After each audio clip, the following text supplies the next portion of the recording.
আজ আমি তোমাদের জন্য নিয়ে চলে এসেছি সাতরানীর এক কন্যা গল্পের একাদশ পর্ব। এই পর্বে আমরা দেখতে পাবো রাজকুমার ও রাজকুমারী এক মায়াবী গাছের কবলে। দেখতে থাকো কি হতে চলেছে এই পর্বে। আমার জন্যই তোমার এই অবস্থা পরিণীতা। আমি তোমাকে রাজপ্রাসাদের বদলে পথে এনে দাঁড় করিয়েছি। তুমি আমাকে ক্ষমা করে দিও। আমি জানি তোমার কষ্ট হচ্ছে। আমাদের কাছে তো তবুও তুমি আছো। মেয়েদের সবচেয়ে বড় সুখ হলো তার স্বামীর পাশে থাকা। আমার এর চেয়ে বেশি আর কিচ্ছু চাই না। বেলা পড়ে এলো, চলো আমরা বরং ওই গাছটার নিচে আশ্রয় নিই। কাল না হয় আবার যাত্রা শুরু করব। তুমি যা বলবে মহারানী। তারা একটা বড় গাছের নিচে আশ্রয় নিল। রাত নামতেই ওরা কারো কান্নার শব্দ শুনতে পেল।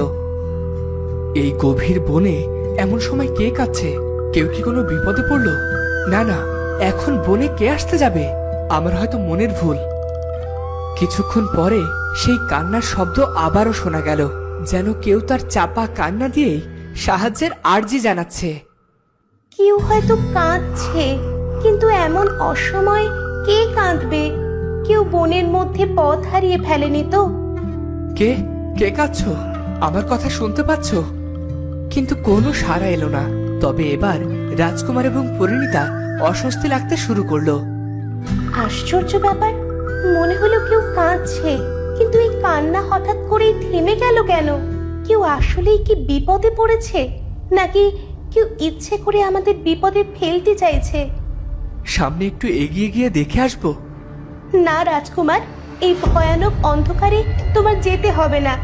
শোনোনি, প্রজাপতি বলেছিল এই মায়াবী বনে অনেক অদ্ভুত ঘটনা ঘটে। আমি তোমাকে কোনো বিপদে ফেলতে পারি না। কিন্তু এভাবে বসে থাকা কি ঠিক হবে বলো? আমার তো মনে হচ্ছে কেউ আমাদেরকে কিছু বলতে চায়। কিন্তু আমার তো মনে হয় কেউ আমাদের ক্ষতি করতে চাইছে। যারা সৎ পথে থাকে কেউ তাদের সাথে কখনো খারাপ কিছু করতে পারে না। আমরা সৎ থাকলে আমরা সব সময় নিরাপদে থাকবো। এসো আমরা বরং এগিয়ে যাই। আমার ভয় হচ্ছে রাজপুত্র। আসলে রাক্ষসীদের কথা জানার পরে কেমন যেন অস্থির লাগছে। আমরা তো অতি সাধারণ। ভয় পেও না, চলো আমরাই না হয় রাক্ষসীদের বিনাশ করব। শুধু তুমি আমার পাশে থেকো। আমি আমার শেষ নিঃশ্বাস পর্যন্ত তোমার পাশে থাকবো রাজপুত্র। তোমাকে সুস্থভাবে মহারাজের কাছে ফেরত দেব।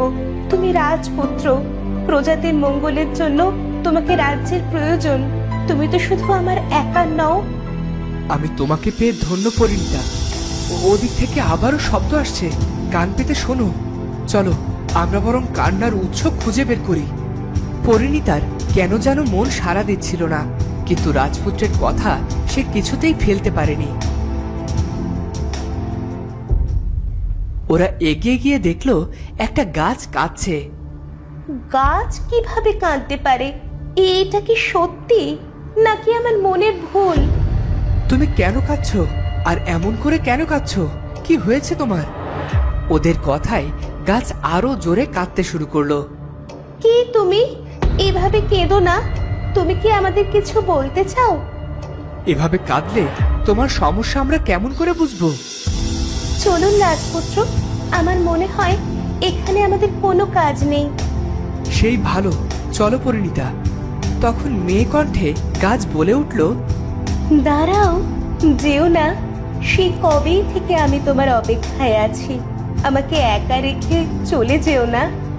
তো বন্ধুরা, এই গাছের রহস্য কি পরিণীতা এবং রাজকুমার বের করতে পারবে, নাকি ওদের জীবনে নতুন কোনো বিপদ আসতে চলেছে? সেটা জানবো আমরা পরের পর্বে। দেখা হচ্ছে পরের ভিডিওতে।